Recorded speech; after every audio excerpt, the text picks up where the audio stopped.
Welcome to Pixel Pizza, Did she say pizza? your ultimate source for chiptunes, video game talk, and pepperoni.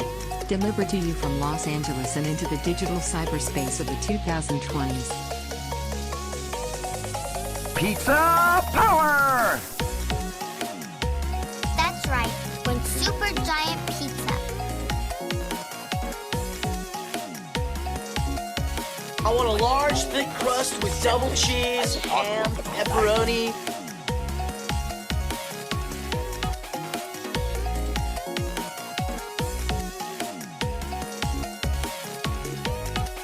Hey, where's my pizza?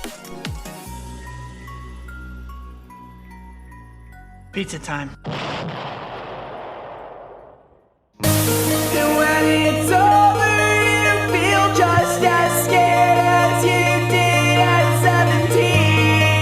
And when it all went down, you feel so exposed.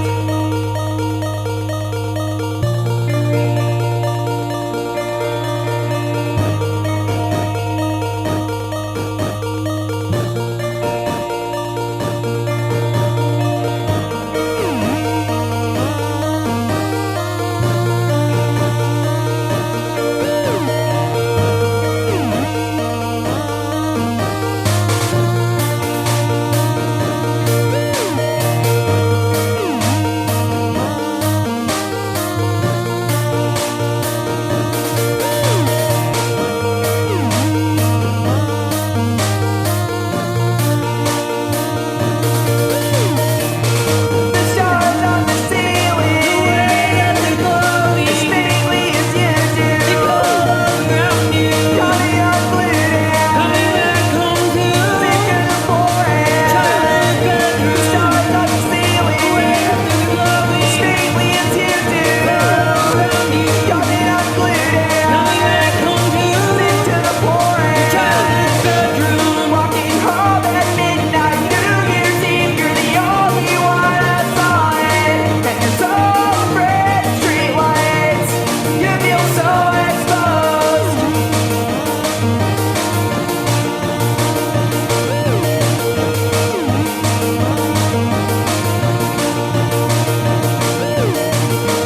Wake up Christmas morning, waves are crashing on the shore outside. You're alone in someone's home, you feel so exposed.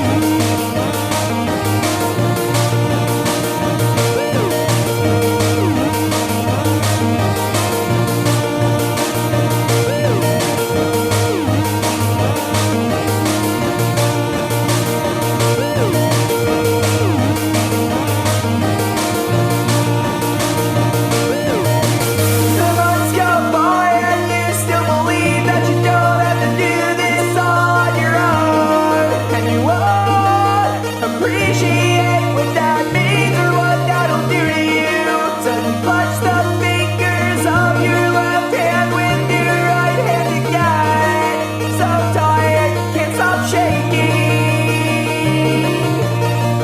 The words on the ceiling, the way they recite what you say to yourself in your sleep every night. You're alone, but you're still so ashamed of the words you would never write. So you clutch the fingers of your right hand with your left hand again.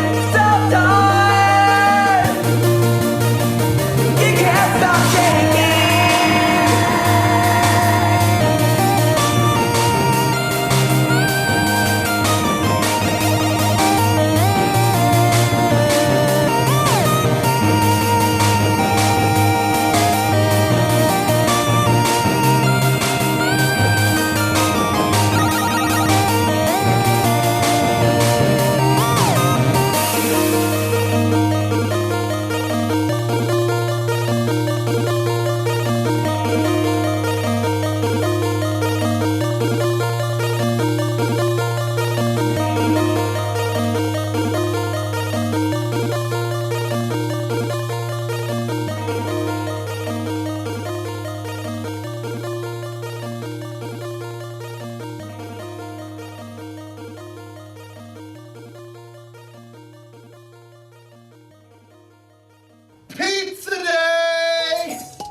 Welcome to Pixel Pizza, Did she say pizza? your ultimate source for chiptunes, video game talk, and pepperoni.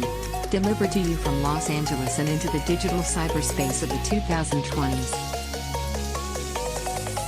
Pizza power! That's right, one super giant pizza. I want a large, thick crust with double cheese, ham, pepperoni.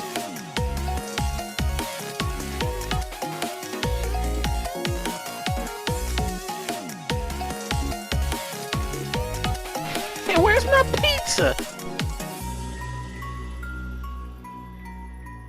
Pizza time. Welcome to another awesome episode of Pixel Pizza.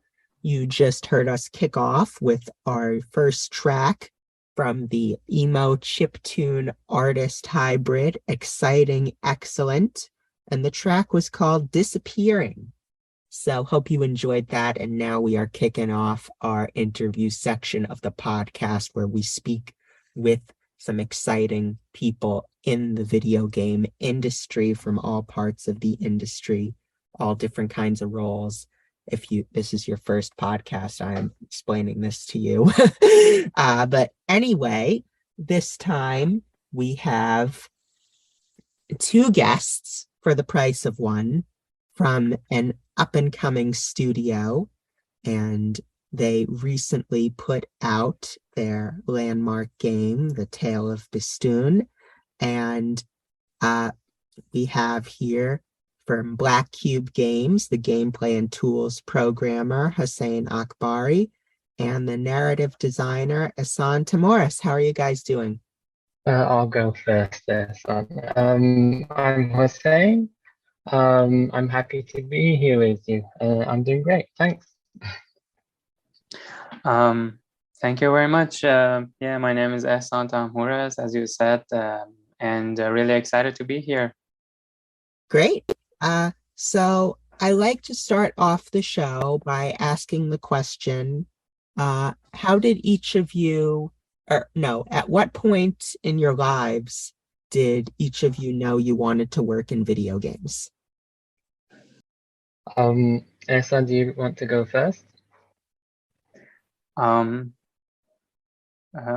all right, yeah. I think, wow, that's a really good question. I think it was before high school, actually, and I was playing one of my favorite video games. It was, I think, one of the Prince of Persia games from that franchise. I think it was awesome. Sand of Time, or that's the best one.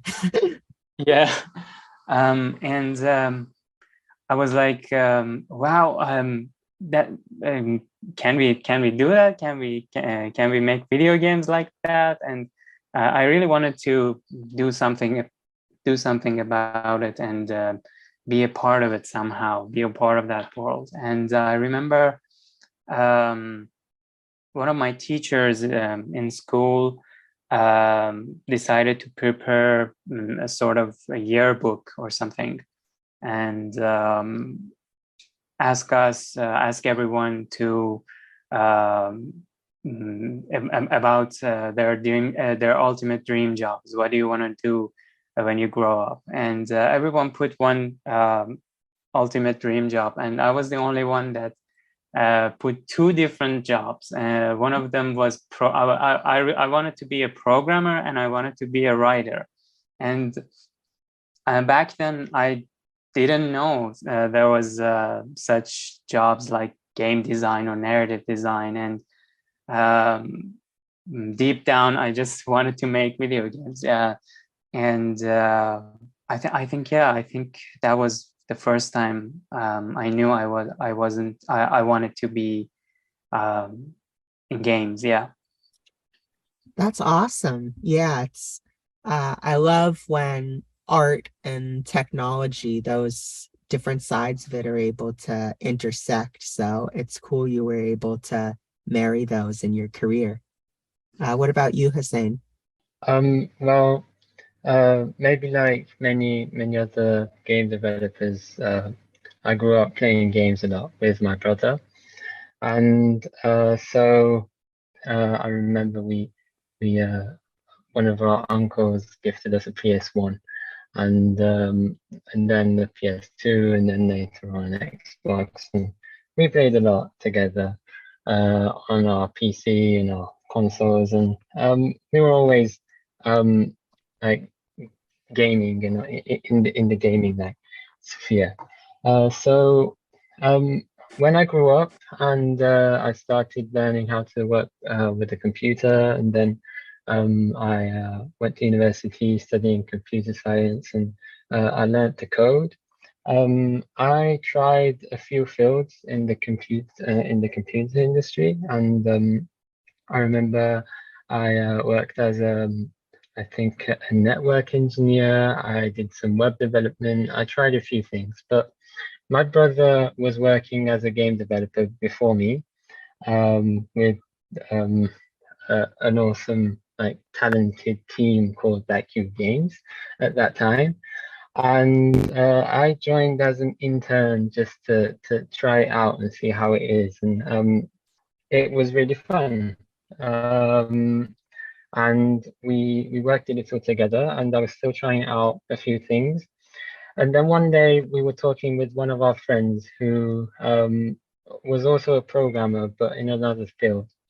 And that day we were just talking about what we can do and what he's doing and what we're doing and stuff like this. And then I was saying that working in games is really interesting and really fun and everything. And he said, yeah, nothing can be as fun as working in the games industry.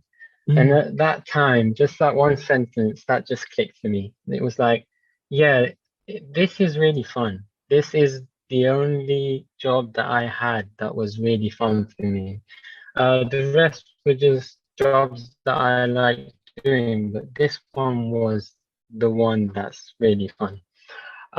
So it's like that one sentence, it's always in my mind that I like working in different fields, but I like having fun while I'm working. So maybe in the game industry, it is a little harder than the other ones, but I'm always really excited about what I do.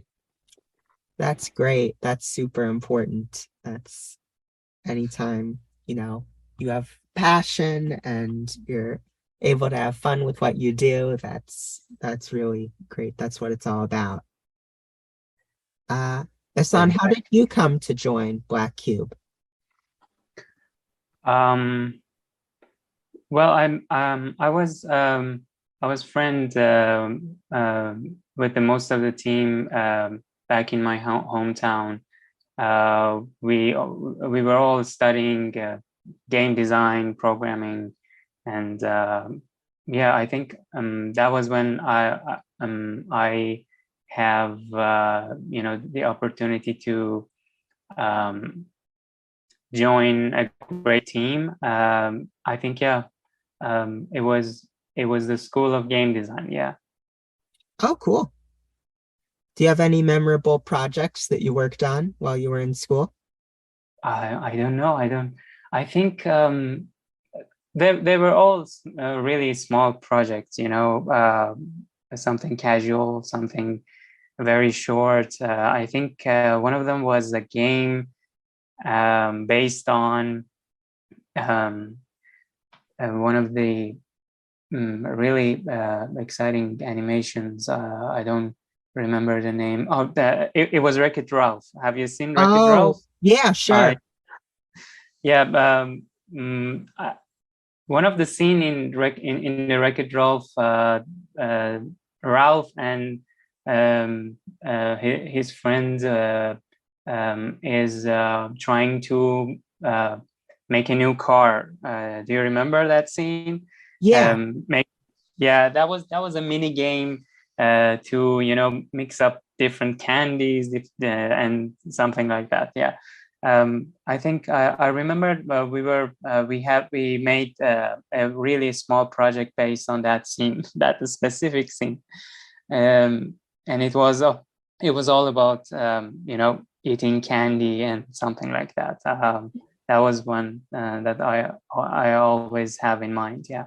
That's great. I remember when that movie came out, they made like games based on it.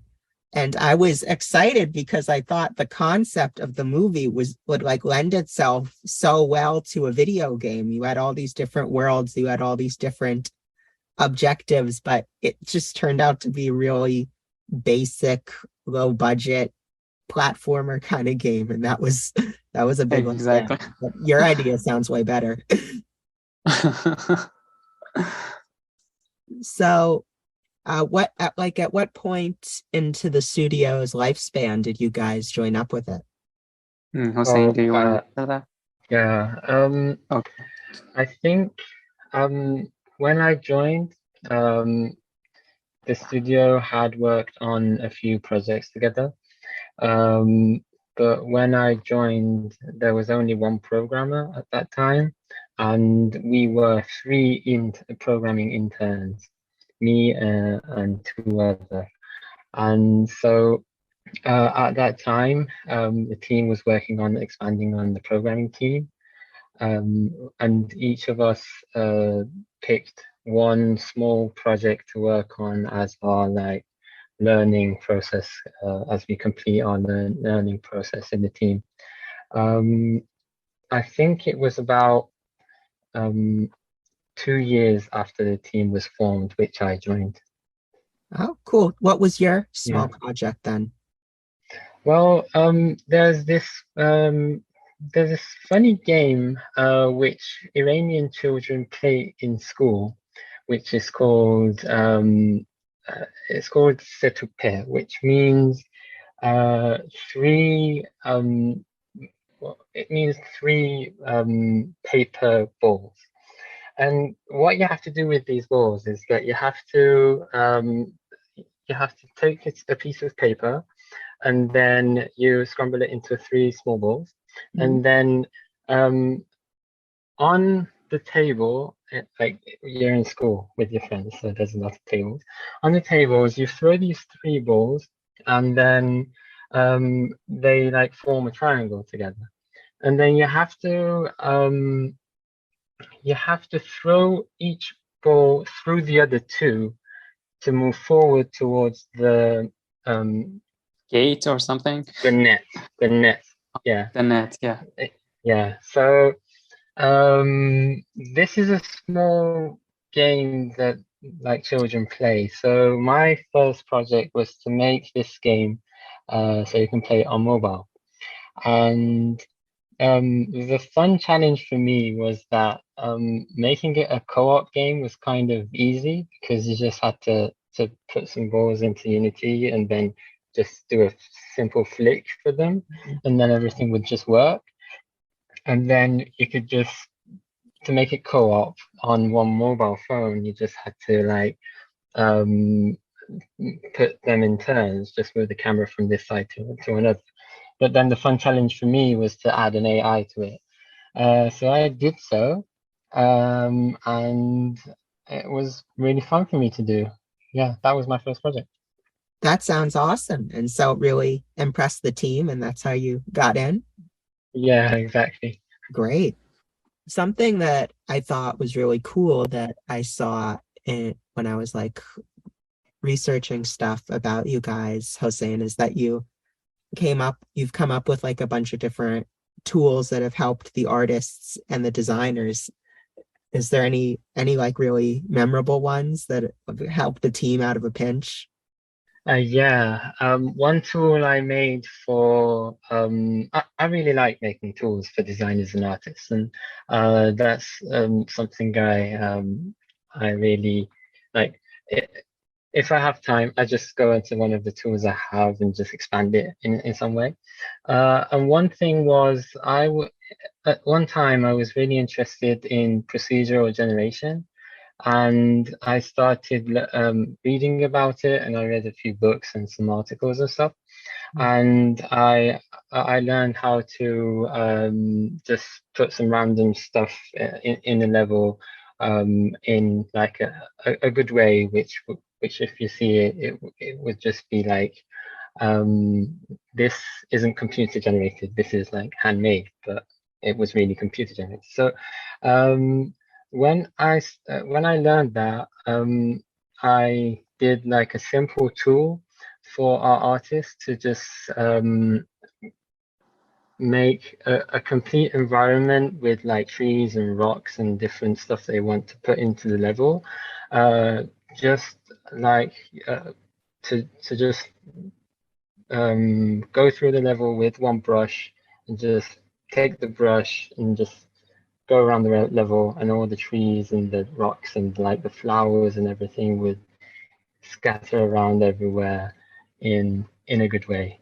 That was one of the best, one of the most interesting tools I made, which I really liked. So it would make our artists like, it would, you know, the time they would spend on the environment just to place stuff everywhere would be really less with this tool. That's awesome. Have you played No Man's Sky?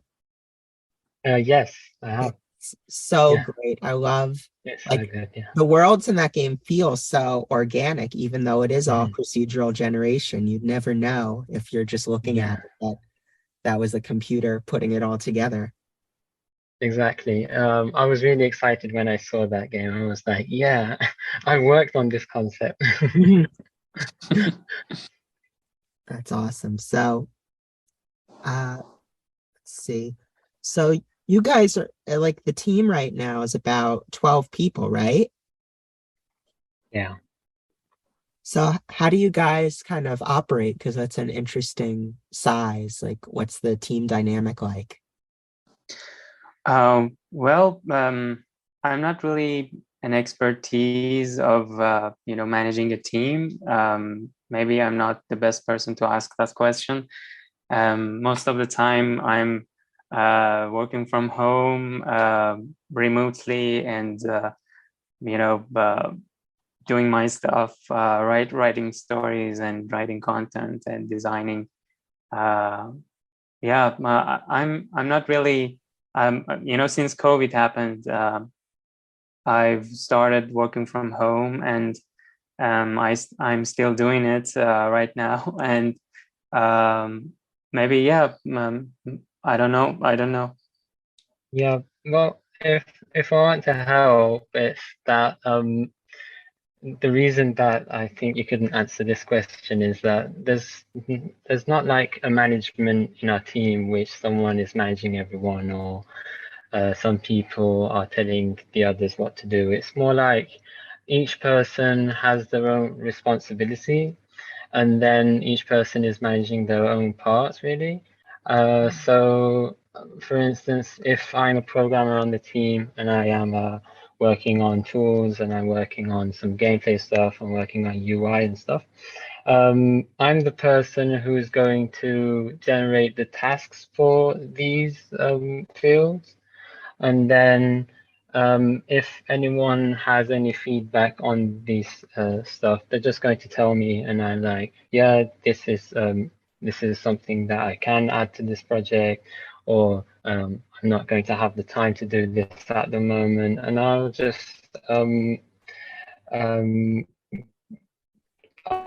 manage my own part. So that's really how we've been managing everything. We have like weekly sprints, and in these sessions, each person comes and tells everyone what they're going to do in that week, and that's how we are managing to work on the projects together. Oh, awesome. It's like an agile process. Yeah, cool. Exactly. Yeah. I found that to be really efficient for sure.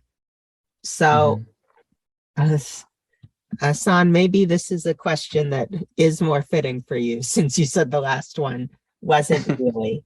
But, about 2 weeks ago, you guys launched your biggest project yet, the Tale of Bistun. Stop me at any point if I'm butchering pronunciations. No, it's all right. Okay, good.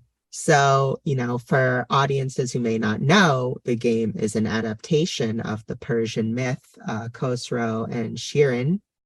And I was wondering, from a narrative perspective, what are some of the challenges of adapting, a classic epic myth into the structure of a video game?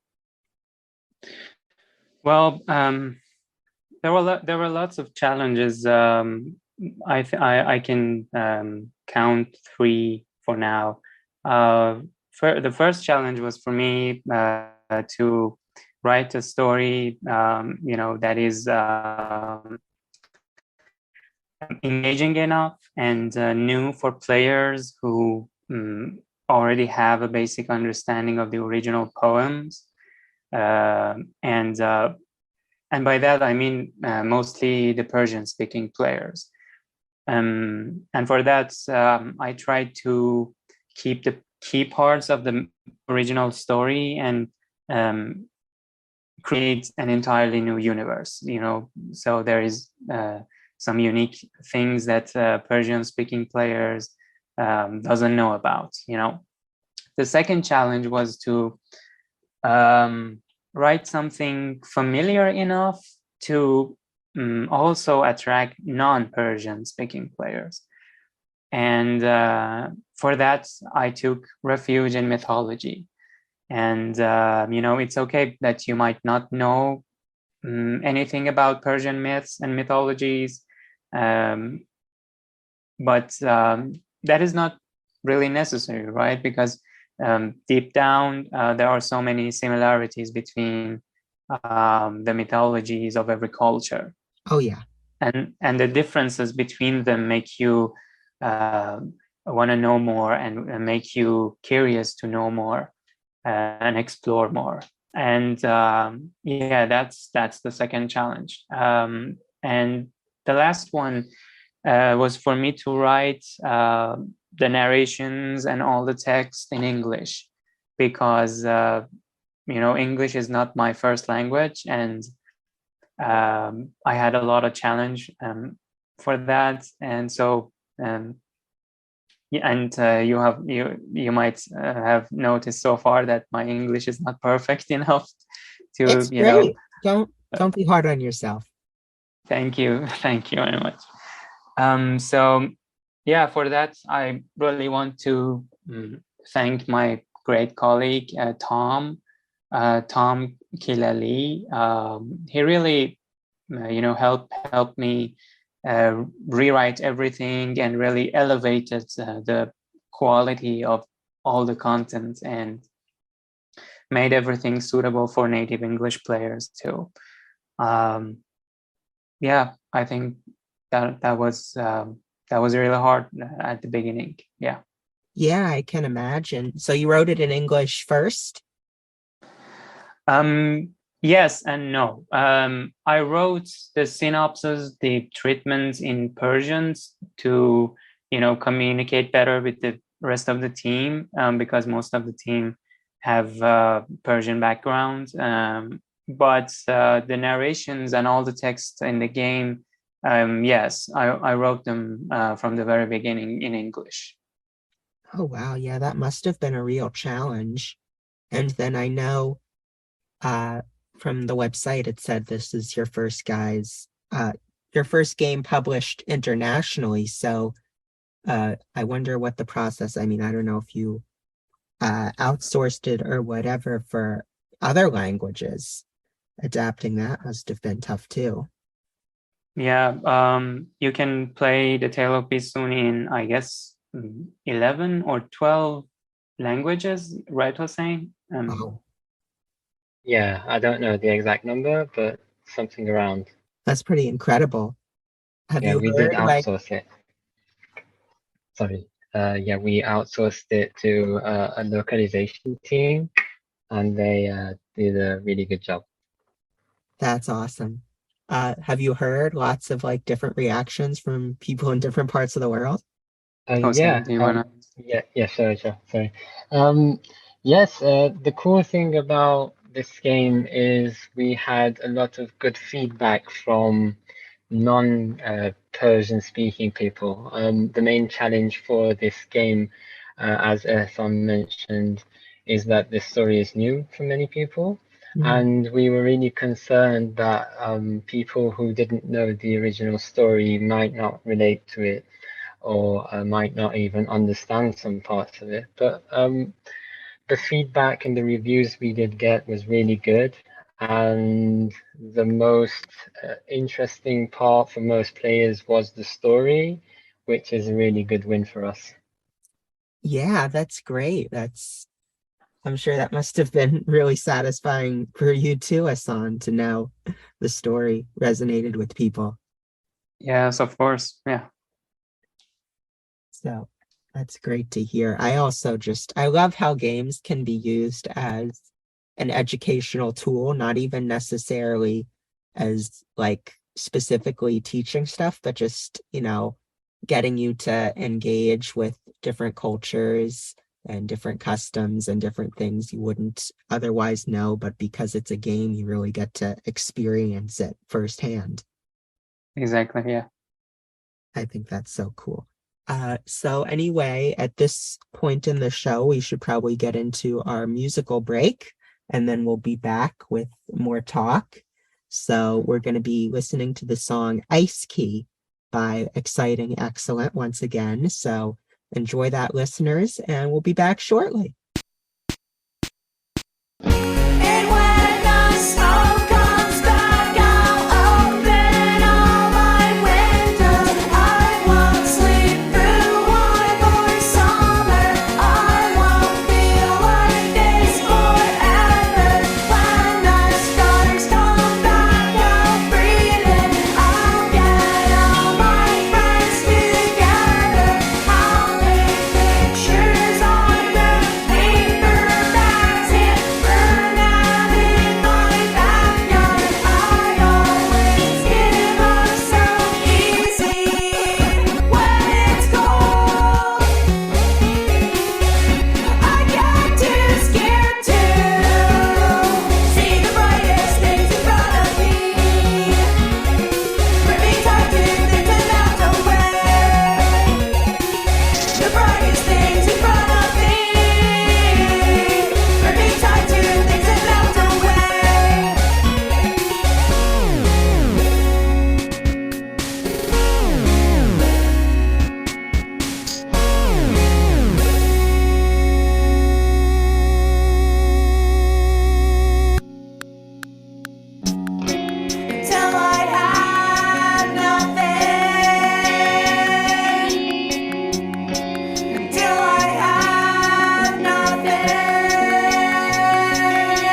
welcome back to Pixel Pizza. You just listened to Ice Key by Exciting Excellent.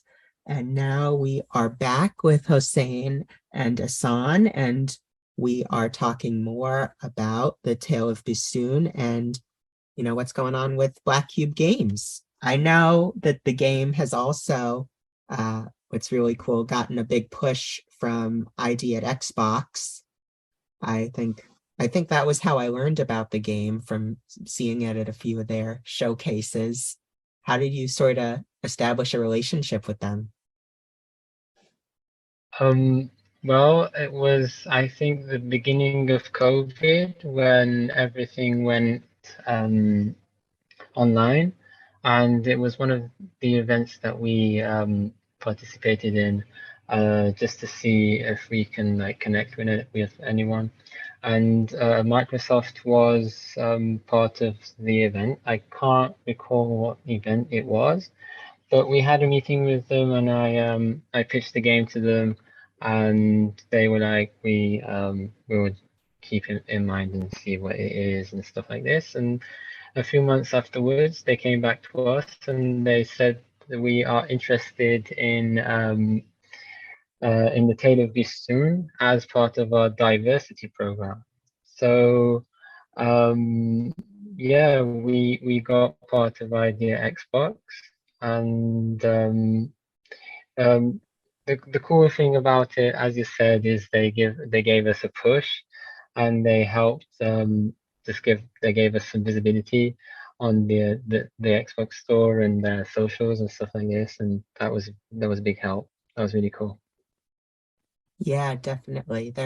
I've always been impressed with how Xbox shows a lot of different kinds of indie games and exposes them to people. Yeah.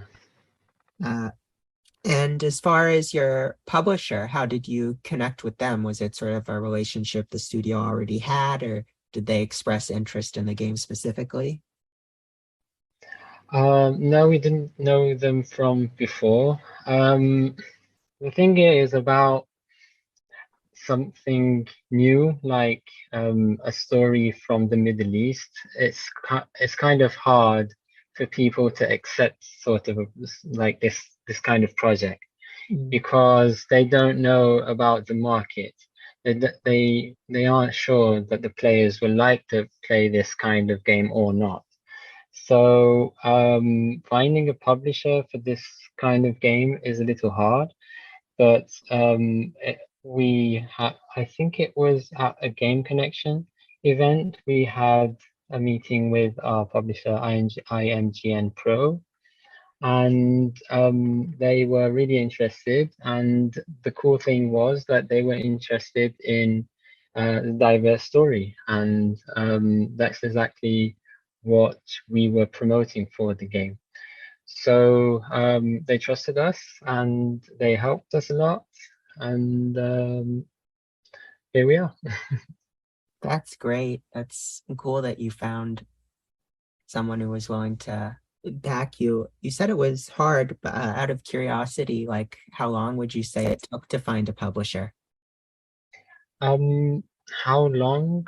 Maybe I don't know the exact date, but maybe a year or a year and a half, maybe even more. I don't know the exact one, but it wasn't like just to go to one event, talk to a few people, one of them is going to say yes. No, that wasn't the case for us. We went to a few events to finally find a publisher for the game. That's great. Yeah, I think that's so important to know, is, you know, for people who are trying to get their game noticed, it doesn't happen right away, but it will happen if you persevere. Exactly, yeah. I think the first build we took to the first event we went through a publisher was completely different to the one that we finally got the publisher with. So we took the first build to the event, and we got a lot of feedback, and like from the questions the publishers were asking us about the features of the game, the length of the game, and all of this, we went back and we worked on the game and on the game design, and we made a new build after a few months of work. And so the other build that we took to the new events was more rich, and it was something that we were sure players would easily engage with, really. That's great. So now that the game is out, like I know you touched on it a little bit earlier, but like what is the feedback that you've gotten from players, from critics? How's it been? If I want to answer this, sorry, Ehsan, do you want to answer or should I All right, go? yeah. Okay. Yeah, go ahead. Okay. The feedback was really good. We had a lot of Persian speaking players play the game, and they were very interested because as you know, they know the original story, and to see the adaptation of the story and to play the game was quite interesting for them. And also people from all over the world, they really liked specifically the story of the game and the way it's narrated through the narrator, and also the visuals of the game has had a lot of good feedback. The art style and the visuals and the visual effects and the animations and everything uh, has been like good. The players have really loved it. There we could we did know that the length of the game is a little short, and we would have some negative feedback on that because the players would want to play more, and that was the case. We did have a lot of feedback from players that this was a short story, but we think maybe if we wanted to make it a little longer, we would have to cut from the quality, and that's not what we wanted to do. So that's how it went. That's interesting, yeah, because actually last week our guest Ben Calkins, who recently put out their game Boomerang X, had something very similar to say, where the like aesthetic and the gameplay was really appealing to people, but the length was something where they had to sacrifice because they wanted it to be a good quality game overall. So it's interesting to know that that's a more common thing that developers brush up against. Yeah, I guess that's the thing in indie games, really, Right. because of the budgets and the number of people working on the games. You don't have enough freedom to push every single aspect of the game. Like, I'm going to have a game with amazing visuals and a great story, like 10 hours of straight up narration. Right. That's not possible, really, with Yeah. the budgets and the number of people we have. Yeah, that sounds unrealistic to push it that long for sure. Yeah. Is there anything like specific that you feel like you learned that you're going to carry over to whatever your next project is? Ehsan, do you want to answer? Yeah, sure. Based on the feedback of the Tale of Bistun, I believe for the next project we should work on something more focused to be more focused on gameplay, a satisfying gameplay, and a combat system. I think that's the direction the team has decided to go for the next project. Maybe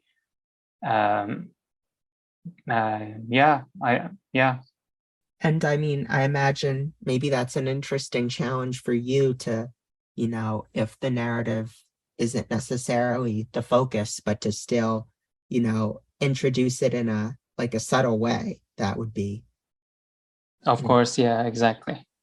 for each of you. What is something about your like personal process that nobody knows? Oh, that's interesting. I think for me, it's not very special. Every time that the team asks me to, um, a huge task, a difficult task, I try to, turn it into smaller and baby steps. That's not really special, but every time it helped me a lot. It helps me a lot. Um, that's not really a thing to affect in the directly in the creative process, but it's really something that helps me a lot. Yeah. That's great. Yeah, anything you can do to make it easier on yourself. I agree. I've always had an easier time being able to break tasks down or break ideas down into little chunks to, have an easier time. Exactly. Not getting stressed out. Exactly. Stress is the worst enemy. Oh yeah. What about you, Hossein? Well, in the process, I can say, I mean, I'm sure this is the same for many developers, but I normally think about the tasks and see how it's done in other games. And then I think of the vision we have for our game and to see like how it's best done in our game. To use from the games that I've seen, because I am a gamer, I play a lot of games. When we start a project, I normally go and play similar types of games to see how they've tackled everything.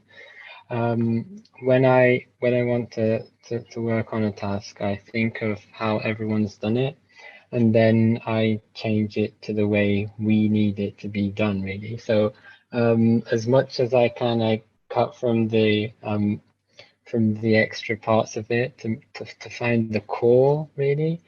And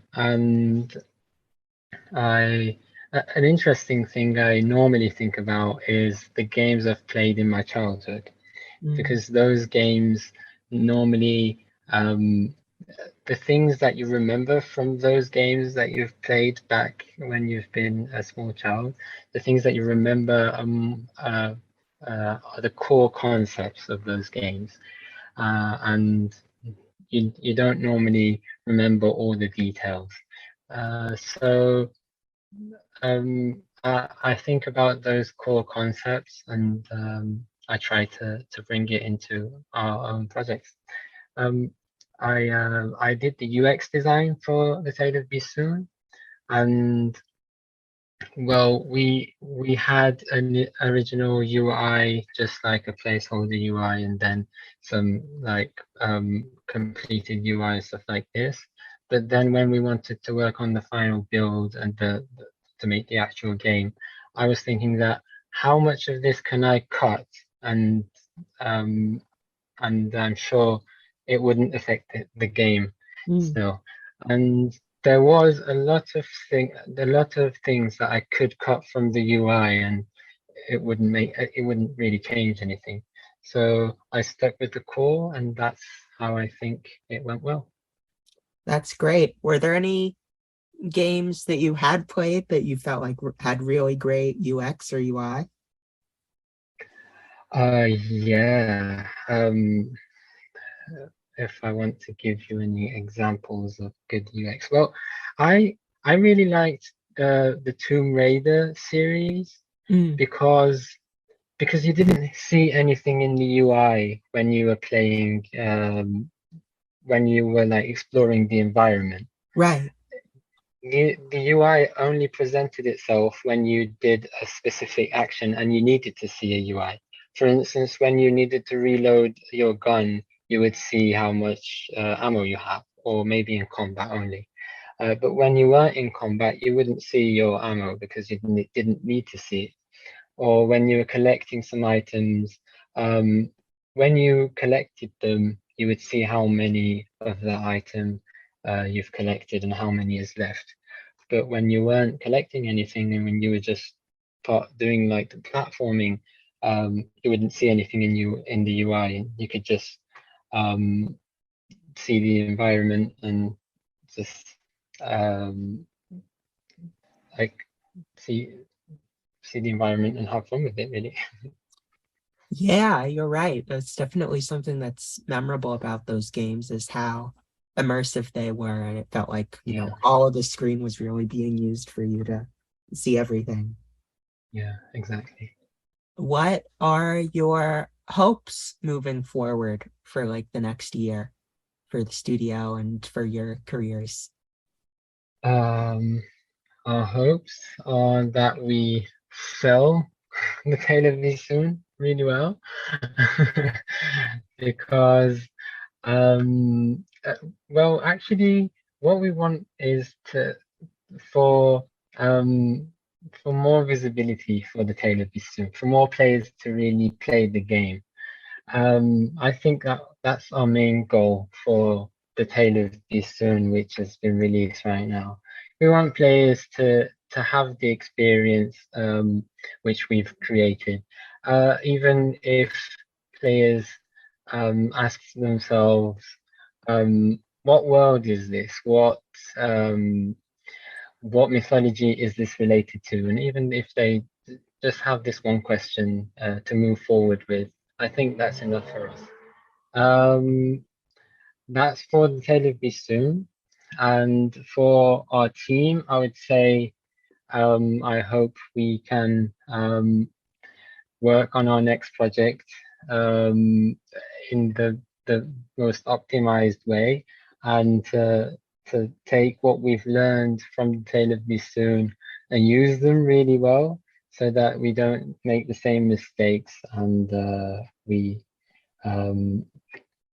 get to develop a really good game that players would love to play. Totally. Yeah, so that was all the questions I had. Was there anything else you guys wanted to talk about? Well, I'm really interested to know actually how much players, how much are you interested in Persian culture, and what do you want to see in a video game based on Persian culture? That is something that I really want to know. What's your opinion? Oh, for me? Yeah, actually, I'm in Los Angeles and there's a pretty large Persian population here.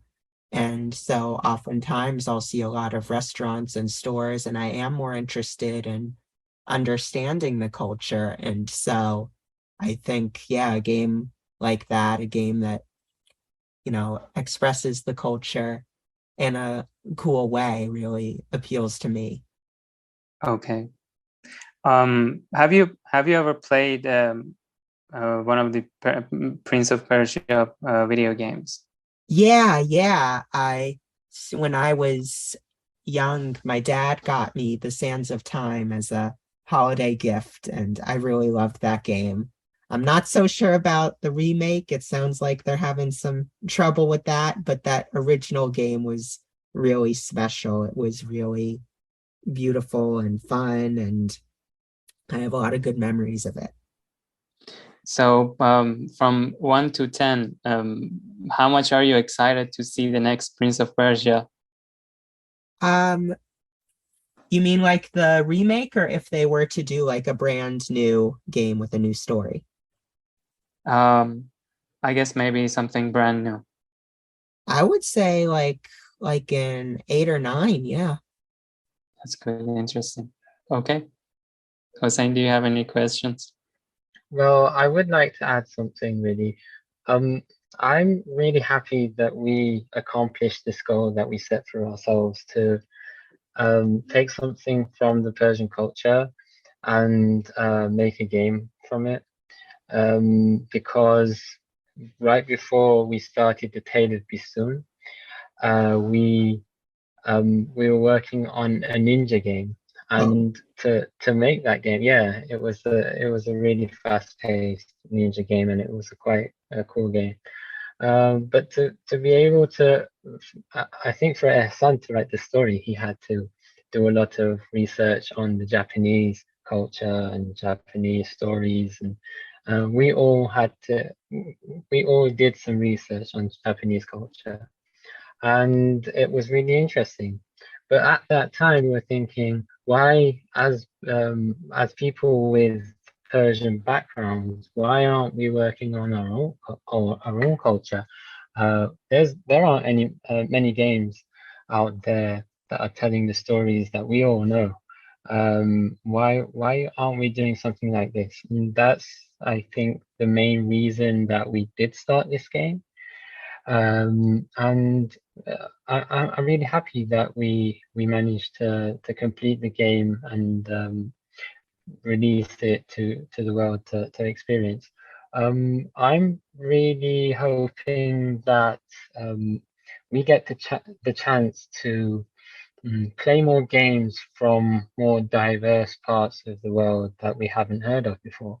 Um, I guess we've heard a lot about Japanese and Nordic and Greek mythology, and because all of them are really interesting. And I myself, I'm the first person to go and try out new mythological games. But I'm sure there are loads of cultures that have loads of interesting stories with based on their mythologies. And I really hope that we can try out these interesting stories in the future, really. That's That's a just very good something I wanted to point. say. Well said. Thank you. So I now have to ask our regular question. Hussein, you've listened to the podcast. You know this. Maybe you've thought about it. Where is your favorite pizza place? My favorite pizza place. There's two pizza places that I really like. One is where I grew up in the UK. There's this Pizza Hut in the city centre of the city I grew up in, and it's not about the taste of the pizza really. It's about the time we spent with my mother and my brother at that place. It's because there were some days that my mom wanted to gift us my mom wanted to make it special for us, and she would take me and my brother to the Pizza Hut in the middle of the city, and that's just really a good memory for me. And the other one I want to mention is back in Iran. There's a pizza place which is really delicious.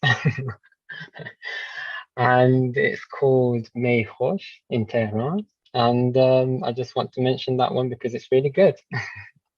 Great. Yeah. What about you, Ehsan?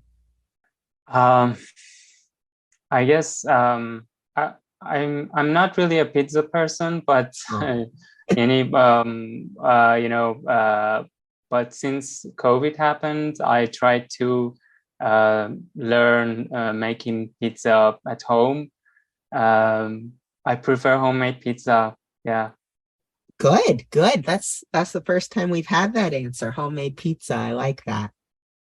Thank you. Great. So where can people check out the game and what you guys are up to next? We have a website, blackcubegames.com, which players can go check out. There's a link to the Tale of Bistun where they can buy it. Also, it's available on Steam, Epic Games, GOG, and also the Xbox Store. The Tale of Bistun. You can just search it and find it. Yeah. So also on social media, if you check out Black Cube Games, that's our handle, Black Cube Games. You can find the links to the game. Fantastic. So thank you guys both for joining me. This has been a really great episode. Thank you for too. inviting Thanks for having us. Absolutely. So this, I guess, ends the episode of Pixel Pizza for this week, and look forward to next week's. But before we go, here is one last song from Exciting Excellent, and it is called 45 Minutes from Somewhere Out There. The song is not actually 45 minutes. It's only about 5 minutes, but just letting you know. Okay. Bye-bye, Pixel Pizza audience. Bye-bye. Well, I saw you in 10 years past, you didn't seem to know. Your hands at your side, you had pride in your new form, and how you noticed me noticing.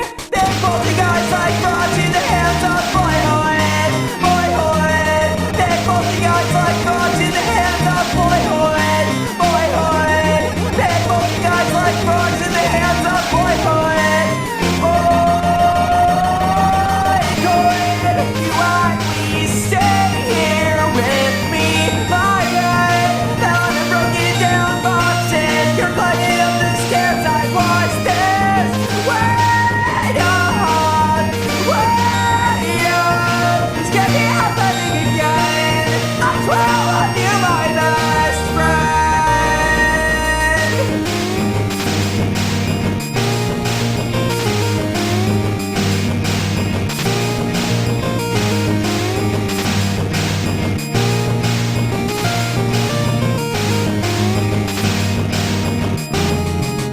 They fold the eyes like frogs in the hands of boyhood. Wake up older and older and older. I was so ready to become something I could have never been for. No, this is something one should never ever think about. You're leaving and I'll roll straight to the smallest place I know. And if it's calm down again, I'll probably figure out a plan. But if my stomach feels as obsessed me, then we can call ourselves a team and dream that somewhere out there beneath the pale moonlight, someone's thinking of me and loving me tonight.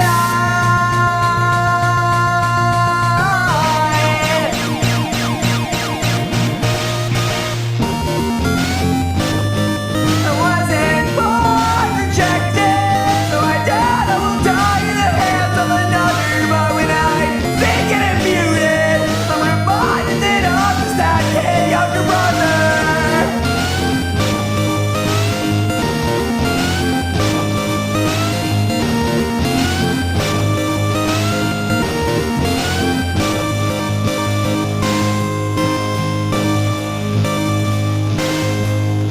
And even though I know how very far apart we are, it helps to think we're wishing underneath that same bright star.